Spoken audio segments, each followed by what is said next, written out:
Assalamualaikum warahmatullahi wabarakatuh. Perkenalkan, nama saya Feby Ambarika, NPM 20030100021, kelas B, Prodi Ekonomi Syariah. Pada kesempatan kali ini, perkenankan saya untuk mempresentasikan narasi dengan tema bertaubat dari jeratan ekonomi konvensional ribawi untuk memenuhi tugas mata kuliah Tauhid, Akhlak, dan Tasawuf yang diampu oleh Bapak Muhammad Hanafi Suwardi. Pada teks narasi ini, saya membuat perumpamaan jika saya sedang mengalami kehancuran karena telah terlena dari perilaku ekonomi ribawi yang kemudian saya berusaha bangkit dan berusaha untuk mengikhlaskan dengan cara bersedekah dan beramal. Serta saya akan membacakan sedikit dalil atau nas Al-Quran serta hadis terkait dengan perilaku riba. Tentu saja saya bacakan narasinya tentang bertaubat dari jeratan ekonomi konvensional ribawi. Saat itu saya pernah bekerja di bank swasta selama 2 tahun. Saya bekerja di bidang marketing, terutama di lending, dengan mencari nasabah untuk kredit. Dan terakhir ketika saya diberi amanah untuk memimpin salah satu unit dengan cara funding dan lending. Dengan pendapatan 1 bulannya sekitar 10 juta, saya merasa sangat amat cukup untuk memenuhi kebutuhan kehidupan sehari-hari, ditambah lagi penghasilan di luar pekerjaan itu. Di sini saya akan menceritakan bagaimana awal mula saya hijrah dari perbuatan ekonomi konvensional. Saat itu saya mendengar kajian tentang apa yang saya lakukan tidak sesuai dengan ajaran Rasulullah. Dan setelah saya mendengar kajian tersebut, saya merasa gelisah, mengingat saat saya bekerja dengan mengeksekusi jaminan, kemudian mengapprove proses kredit, ternyata saya telah melakukan perbuatan zalim yang sangat luar biasa. Dan masih banyak yang lainnya yang tentunya sangat bertolak belakang dari ajaran Rasulullah. Saat itu keluarga mendukung saya untuk bekerja di bank swasta karena saya merupakan tulang punggung keluarga tanpa mengetahui riba di dalamnya. Setelah saya mendengar kajian saat itu, saya berpikir untuk resign dari pekerjaan riba tersebut. Tentu saja keluarga saya sangat marah, karena untuk masuk sebagai pegawai di bank swasta tidaklah mudah.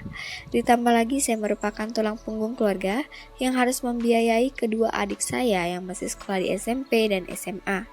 Tetapi saya saat itu tetap kekeh dengan kemauan saya untuk keluar dari pekerjaan itu dengan alasan saya tidak mau bekerja dengan lisensi hasil riba.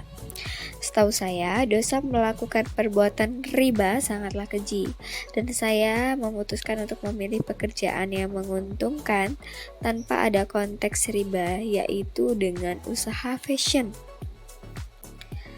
Tetapi dengan saya membuka usaha fashion tersebut, ternyata jauh dari angan-angan saya.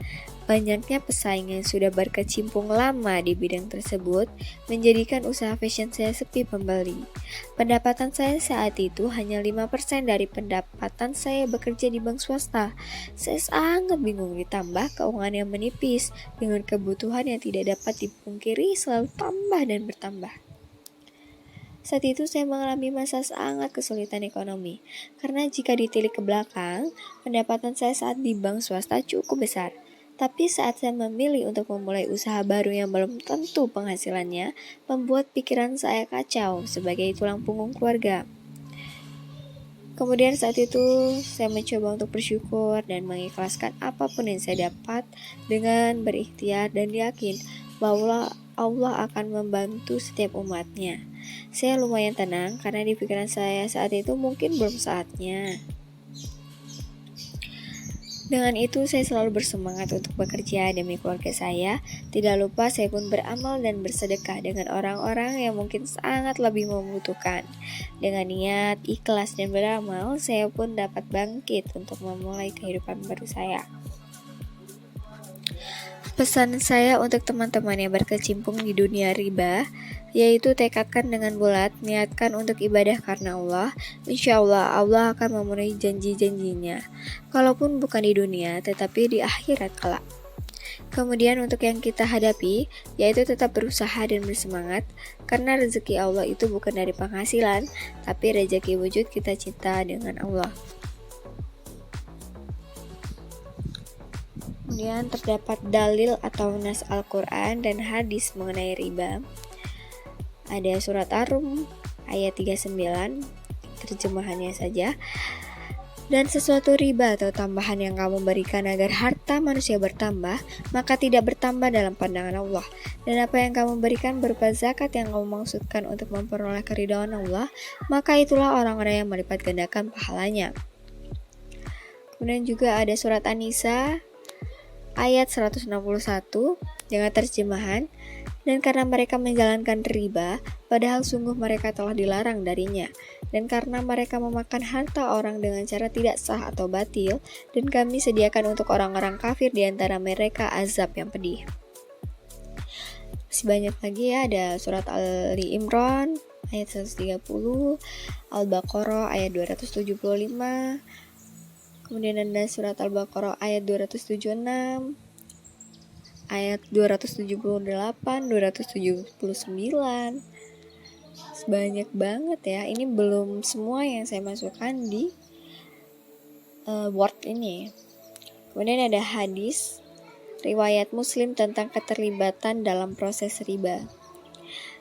Dalam salah satu hadis Rasulullah Shallallahu Alaihi Wasallam bersabda, dari Jabir radhiyallahu anhu, ia berkata, Rasulullah Shallallahu Alaihi Wasallam telah melaknat orang-orang yang memakan riba, orang yang menjadi wakilnya, orang-orang yang memberi makanan hasil riba, orang yang menuliskan, orang yang menyaksikannya, dan selanjutnya Nabi bersabda, mereka itu semua sama saja.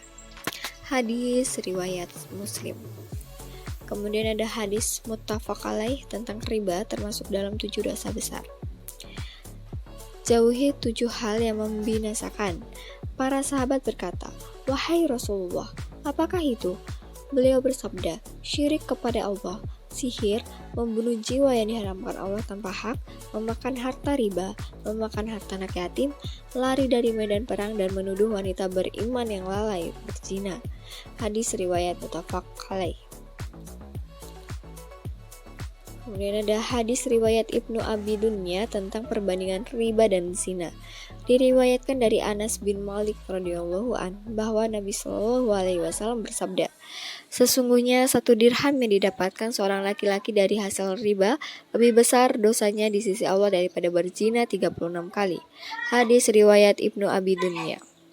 Dan masih banyak lagi hadis-hadis riwayat At-Tabrani, hadis riwayat Ahmad tentang riba.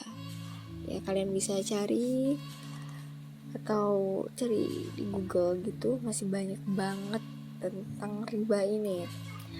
Jadi dari mata kuliah ini saya belajar ya bahwa riba itu haram dan termasuk dosa besar gitu. Mungkin itu saja yang dapat saya sampaikan, kurang lebihnya saya mohon maaf. Kepada Allah saya mohon ampun. Saya akhiri, wassalamualaikum warahmatullahi wabarakatuh.